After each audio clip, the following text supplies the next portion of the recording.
ये बात है सन 1911 की, जब प्रोफेसर D.R. भंडारकर सिंधु नदी के रास्ते ट्रैवल कर रहे थे। अचानक उनकी नज़र एक खंडर पर पड़ी। जब उन्होंने इस जगह का निरीक्षण किया तो उन्हें पता चला कि वहाँ एक बौद्ध स्तूप के अवशेष है। जिज्ञासा के चलते जब उन्होंने और बारीकी से निरीक्षण किया तो उन्हें कुछ सिक्कों के अवशेष मिले। उन सिक्कों के अवशेष को लेकर वो सर जॉन मार्शल के पास गए, जो उस वक्त इंडियन आर्कियोलॉजिकल सर्वे डिपार्टमेंट के हेड हुआ करते थे। जब सर जॉन मार्शल ने उन सिक्कों के अवशेष को देखा और उस जगह का निरीक्षण किया, तब सर जॉन मार्शल नहीं जानते थे कि उन्होंने सिंधु घाटी सभ्यता के सबसे बड़े नगर को खोज लिया है। जी हाँ दोस्तों, हम बात कर रहे हैं मोहनजोदड़ो की। बी इनविंसिबल की वीडियो में एक बार फिर से आपका स्वागत है। दोस्तों, मोहनजोदड़ो नामक शहर आज भी सिर्फ भारत ही नहीं बल्कि दुनिया के सबसे वेल प्लान्ड सिटी के रूप में जाना जाता है। वैसे तो ये नगर एक लंबे अरसे पहले ध्वस्त हो चुका है और आज के समय में यहाँ सिर्फ उस पुराने सभ्य शहर के अवशेष ही रह गए हैं। लेकिन इतना पुराना शहर होने के बावजूद इसकी नगर व्यवस्था ऐसी थी जैसी नगर व्यवस्था के आसपास हम इतने मॉडर्न होने के बावजूद आज भी नहीं पहुंच पाए हैं। पाकिस्तान के लरकाना जिले में स्थित मोहनजोदड़ो इतिहास में हमारी प्राचीन संस्कृति का गौरव था। यहाँ मिले अवशेषों को देखकर आज भी ये शहर उतना ही जीवित लगता है जैसा कि शायद सदियों पहले कभी रहा होगा। मोहनजोदड़ो एक सिंधी भाषा का शब्द होता है जिसका मतलब होता है मुर्दों का टीला। इस शहर को सिंधु घाटी सभ्यता का सबसे बड़ा और सभ्य शहर माना जाता है। आर्कियोलॉजिस्ट का कहना है कि ये शहर 2600 से 1900 ईसा पूर्व के बीच फला फूला होगा। ये भी कहा जाता है कि इस समय में इस शहर में दुनिया के सबसे अमीर, समृद्ध, शिक्षित और व्यापारी लोग रहा करते थे। ये नगर कितने बड़े एरिया में फैला हुआ था, इस बात का अंदाजा तो आप इसी बात से लगा सकते हैं कि आज भी इस नगर के अवशेष हमें लगभग 125 हेक्टेयर के क्षेत्र में देखने को मिलते हैं। यहाँ सबसे ज्यादा हैरान करने वाली चीज है यहाँ की ईंटें। इन ईंटों को देखने के बाद आपको ऐसा लगेगा ही नहीं कि आप हजारों साल पुराने किसी शहर जो कि खंडेर बन चुका है उसके बीच खड़े हैं, क्योंकि यहाँ की ईंटें बिल्कुल वैसी ही है जैसी हम आज हजारों सालों के बाद इस्तेमाल करते हैं। वैसे तो हमें इस नगर के अवशेष खोजे हुए 100 सालों से भी ज्यादा समय गुजर गया है, लेकिन आज भी ये शहर हमारे सामने तमाम रहस्य को लेकर खड़ा हुआ है। सन 1922 में सर राखलदास बनर्जी की निगरानी में मोहनजोदड़ो में ऑफिशियल तौर पर एक्सकेवेशन का काम शुरू हुआ और इस एक्सकेवेशन कार्य के दौरान इतिहासकारों को बड़ी मात्रा में इमारतें, मिट्टी के बर्तन, मेटल की बनी हुई मूर्तियां और उस समय इस्तेमाल किए जाने वाले सिक्के मिलने लगे।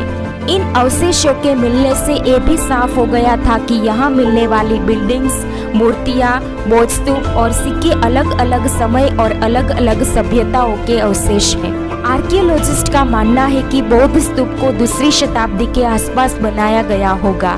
वहीं मोहनजोदड़ो शहर का निर्माण 2600 ईसा पूर्व तक हो गया होगा। इतना पुराना होने के बावजूद इस शहर का ढांचा आज भी मजबूत है। हालांकि सिर्फ शहर के ढांचे की मजबूती ही ऐसी चीज नहीं है जो हमें हैरान करती है, बल्कि इस शहर की अन्य खूबियां भी है जो आर्कियोलॉजिस्ट को हैरान कर देती है।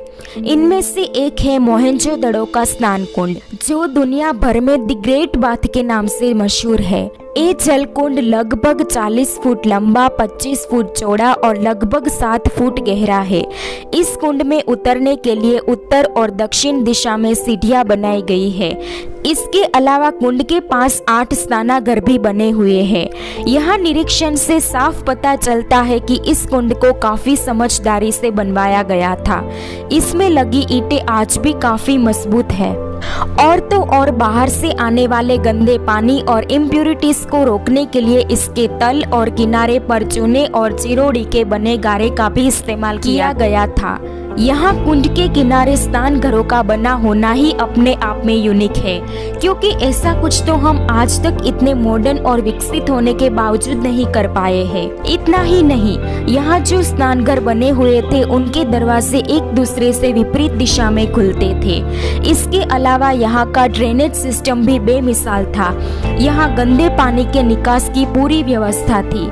नालियों का ढका होना भी ये दर्शाता है कि यहाँ के लोग जानते थे दूषित जल से बीमारियां पनप सकती हैं। इसके अलावा यहाँ पानी की व्यवस्था के लिए कुएं और गंदा पानी बाहर निकालने के लिए पक्की ईंटों से बनी नालियां भी बनाई गई थी। और खास बात यह है कि इन नालियों को पक्की ईंटों से ही ढका गया था। दोस्तों, इस शहर की पहचान उसकी मजबूत ईंटें और ढकी हुई नालियां ही है, क्योंकि ऐसा कुछ किसी प्राचीन शहर में पहले कभी नहीं देखा गया है। इसके अलावा इतिहासकार ये भी मानते हैं कि संपूर्ण इतिहास में सिंधु घाटी सभ्यता ही वो पहली सभ्यता है जहाँ के लोगों ने कुएं खोदकर पानी निकालना सीख लिया था। खुदाई के बाद मिले अवशेषों से ये भी पता चलता है कि यहाँ के लोग खेती करना और पशु पालना भी सीख चुके थे। यहाँ पर गेहूं, चना, जौ और सरसों की खेती के प्रमाण मिलते हैं। इसके साथ ही दुनिया में सूत के 2 सबसे पुराने कपड़ों में से एक के यहीं पर होने के प्रमाण मिले हैं। इस नगर की सड़कें ग्रिड योजना के तहत बनाई गई थी, जो कि एक दूसरे को 90 डिग्री के एंगल पर काटती है। ये पूरा का पूरा शहर 2 भागों में विभाजित है। इनमें से एक भाग में उस समय नगर के रईस लोग रहा करते होंगे। इस भाग को रईसों की बस्ती या फिर दुर्ग कहा जाता है।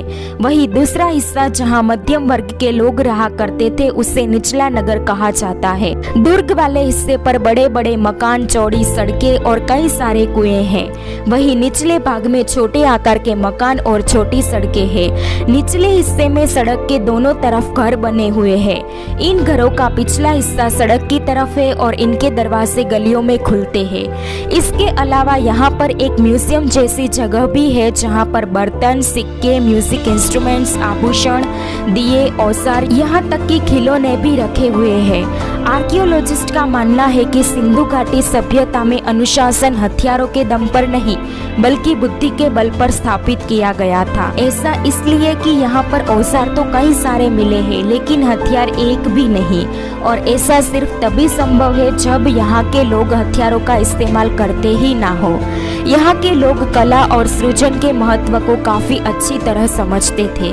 वो सिर्फ वास्तुकला में निपुण नहीं थे बल्कि मिट्टी के बर्तनों पर बनी इंसानों और जानवरों की आकृतियाँ, धातु की मूर्तियाँ, इसके अलावा चित्रों पर बारीकी से बनाई गई आकृतियाँ ये दर्शाती है कि यहाँ के लोग कला के महत्व को भी समझते थे। और ये भी बताता है कि ये लोग सिर्फ तकनीक नहीं बल्कि कला के मामले में भी काफी आगे थे। सिंधु घाटी सभ्यता किसी भी राजा या फिर धर्म के द्वारा पोषित सभ्यता नहीं थी, वो लोकतंत्र द्वारा पोषित था।